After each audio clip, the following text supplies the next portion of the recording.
I mean, the House is not the Senate, as we know. The dynamics there are much different. How much confidence do we have right now that this will make it through the House and to the president's desk?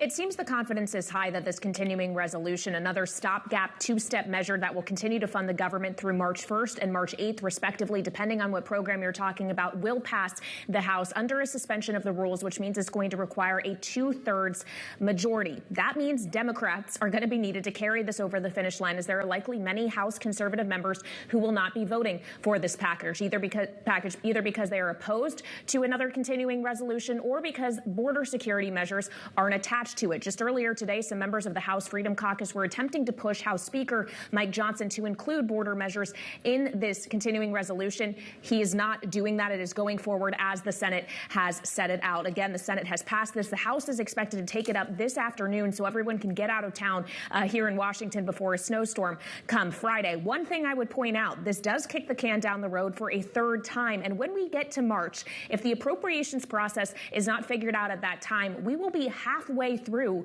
the fiscal year that this budget is supposed to be addressing. And it'll be right around the time that this funding expires that President Biden is set to deliver to Congress his budget proposal for the next fiscal year. That is just how broken this appropriations process has become. And we'll see if this is enough time for them to actually sort out the 12 bills needed to pass both the House and the Senate to fund the government, Romaine.